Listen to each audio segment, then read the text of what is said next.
Good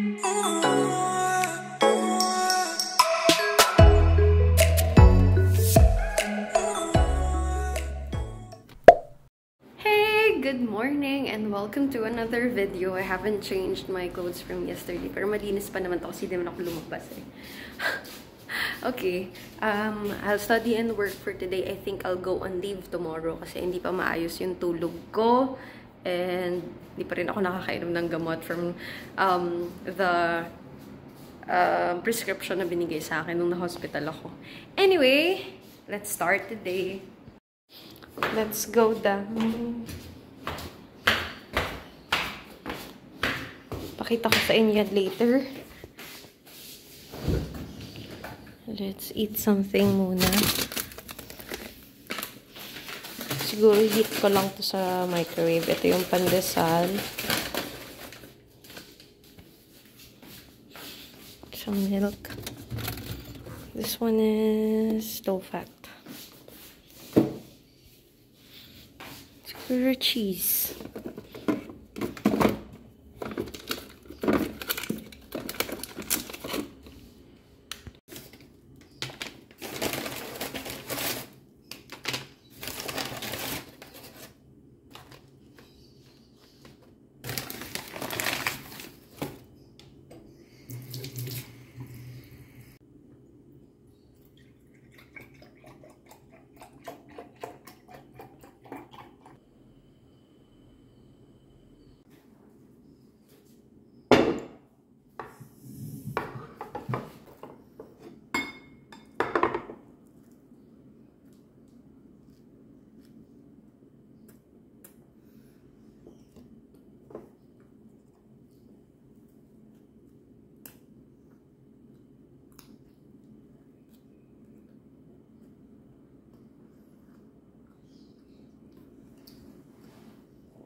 $11:30 na.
Pakita ko lang yung items na kinuha ko from Nike and Sony.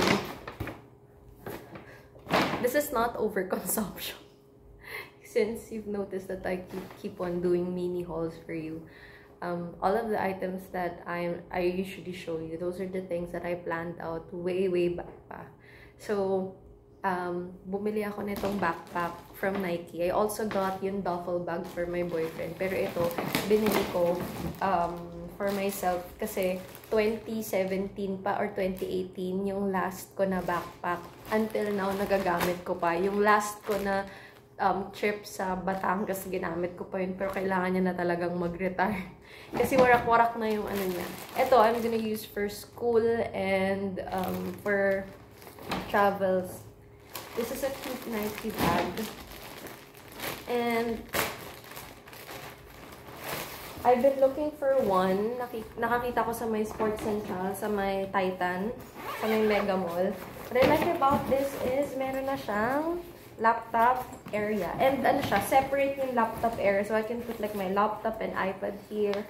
And then, yung mga gamit ko, yung mga gamit ko dun sa second pocket. What I like about my previous backpack kasi, meron na siyang laptop area. Ito, meron din siya. So, ito talaga yung binili ko. And there's also another duffel bag doon na gusto ko. Yung duffel bag ko kasi na Adidas, super niyan liit. Like, it's really intended for just going out on a regular basis sa gym. Hindi ko siya pang travel. So, I don't know. I can fit my clothes in here. That's why I got this eh. So, ang colors niya doon, merong blue and then black. Black yung kinuha ko. And, ayan, may ganito siya. Yung iba kasing Adidas, there are Adidas duffel bags / backpack na nakita ko doon sa Titan, sa Sports Central.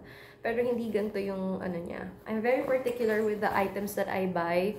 Kasi gusto ko yung durability niya. Marami rin ako nasuscore na mura. And this one's also cheap. Hindi naman siya mahal. And then there's another pocket na pwede mong ilagay dito yung mga chargers, etc. Ganyan. And then you have your like water bottle. And dito, some other stuff pwede mong ilagay. I like this bag. Super, super nice. And then meron pa siya dito. This is like so perfect. And then I can also use this for law school. Yeah, that's why I got this bag. And then, similar, that day as well, this one's parang JBL. Kasi yung gusto ko sa JBL, phase out na daw. So, there's like an ongoing sale sa JBL site. And then, when I went to Mega Mall, gusto ko kasi makita in person. Hindi po ako bumibili ng pag ang item sa online, 1,000 plus, hindi ka ako bumibili. Hanggang below 1,000, below 1K, below lang ako. So, ayan. This one's from Sony.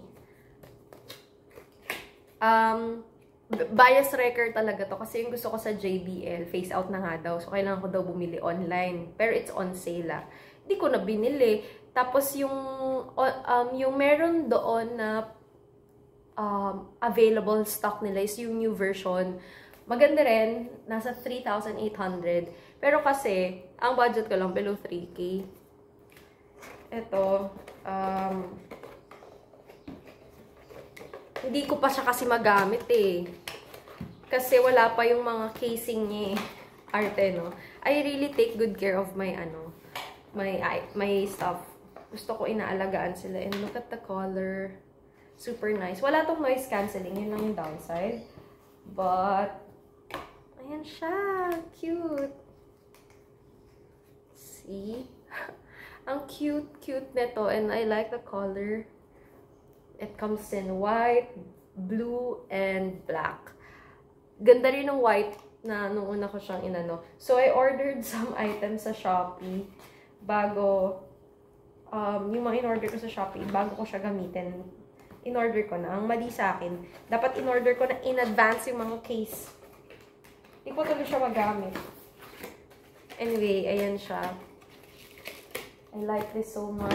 I like the items that I got. I specifically went to Sony direct. Pero meron din itong, kapag nawalan sa Sony, marami namang stock sa Sony. You can go to Digital Walker if you want. Tapos, yung sunod ko dun na gusto, yung JBL na speaker. That talaga JBL yung bibilin ko. But the model that I wanted, phase out na at ayoko bumili sa online. Basta 1K pataas, hindi ako bibili sa online. Hahanap ako. Kahit gaano pa kalayo, there was a moment pa nga na I'm planning to buy a new phone. Itong pinang-vlog ko. Tapos parang meron lang silang stock sa may... Kasi I really want a specific model. Ganun ako. Hindi ako yung about getting the most expensive. Getting the latest. Di ako ganun. I look at the specs. Does it serve its purpose? Pag mga ganung questions yung ina-ask ko, tas na nasagot niya okay. And yung subok na. And I read a lot of reviews before buying it. Ganon. And, grabe. pag may gusto akong items, yung delayed gratification, totoo talaga yun. Hindi lang ako nagaganon kapag mga skincare yan, hindi ako nagaganyan because I wanted to look presentable all the time. So, importante yung skincare yan yung mga hindi ko pinag-iisipan. Pero yung mga ganito, kung pwede ko pang magamit yung mga gamit ko, gagamitin ko yun. Hindi ko to, hindi ako bibili, ganyan. Pero kasi may mga times kailangan na talaga mag-retire. Pag sira na, ganyan.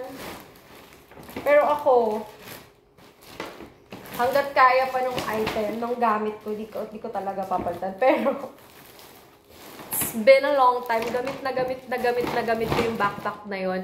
Parang yung sibling nung isa namin ka-work works for outdoor. And it's really a good bag. Until now, ang ganda nung bag. That time, parang mura pa yung mga diba, gamit. Parang dahil nga may employee discount, parang 1,001 ko lang nabili. I bought 3 bags. One for me, tas one for my brother, tas one extra. Tas hanggang ngayon, nagagamit pa. Pati ng brother ko. Pero kasi, kailangan na talaga mag-retire. Imagine 2017, 2018. So, I'm so happy with these purchases. And that's it for my morning routine. Sunday morning. Sunday morning routine. I hope you guys enjoyed the video. Thank you guys for watching. Please don't forget to like and subscribe. Bye!